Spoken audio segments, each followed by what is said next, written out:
Okay. The death penalty. Does it make society safer? The death penalty has been in use all over the world for centuries.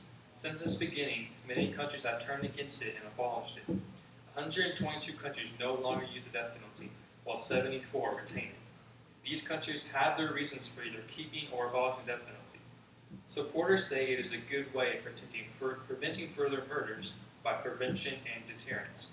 On the other hand, opponents say its effects are not much different than a life sentence, and it is a form of cruel and unusual punishment. There has been much debate over this topic, and unless sufficient evidence that the death penalty actually acts as a deterrent occurs, it should not be used as a punishment. According to a chart by the Death Penalty Information Center, using U.S. crime statistics, states that use the death penalty have higher murder rates than states that do not use the death penalty. Opponents use this data and argue that the death penalty does not help lower crime rates.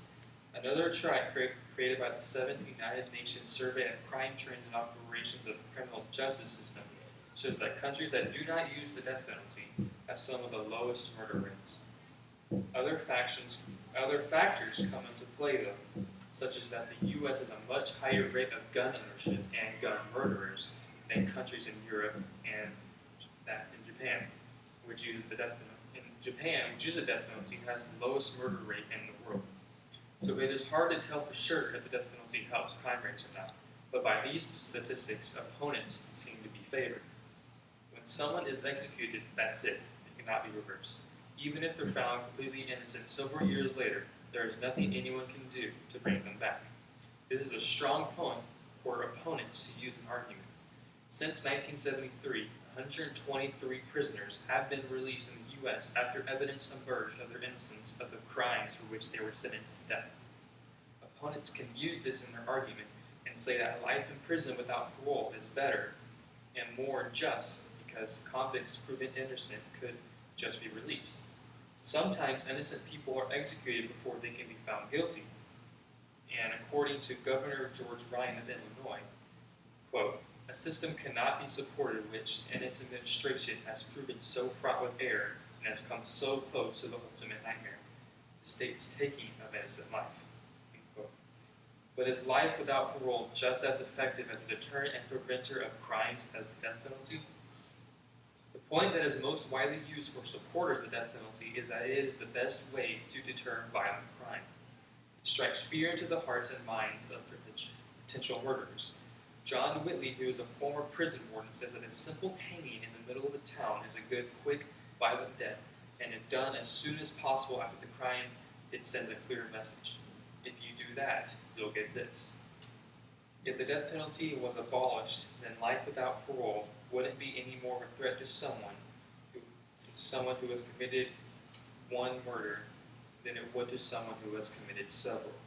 But if the death penalty is used, then a murderer who has killed once will think twice about killing again, since multiple murders are more likely to result in a death sentence.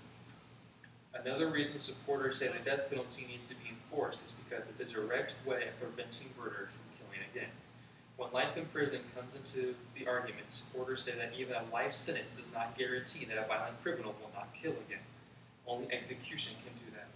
Most of the time, a life sentence isn't really a life sentence because there's probation and parole. Statistics show that when given a chance, some murderers will kill again. In Massachusetts in 1984, 810 inmates serving time for murder had previous murder convictions after being let out on parole or probation. Supporters say that taking away a murderer's freedom does not take away his ability to kill again. The only way to do that is by taking his or her life. The death penalty is not as effective as a deterrent as supporters claim it is. Some statistics might show trends of it working, but there are other factors to be considered, and some statistics that oppose of it being a deterrent. People may say that it works well because it directly shows criminals what will happen to them if they murder, but statistics say otherwise. The chart by the Death Penalty Information Center mentioned earlier clearly shows that most places with the death penalty actually have higher murder rates than most places without it. Obviously, if murder rates want to be lowered, enforcing the death penalty is not the answer. Deterring crime rates shouldn't be the only reason the death penalty is used. The decision needs to be thought out carefully. Other factors need to be considered when making this decision. Factors like how innocents are sometimes killed and how much money and time is spent on cases dealing with the death penalty. If crime rates want to be lowered, then long-term changes in society need to be made, such as better and more policing. It is impossible to tell whether or not, or when, the death penalty is successful at making society safer.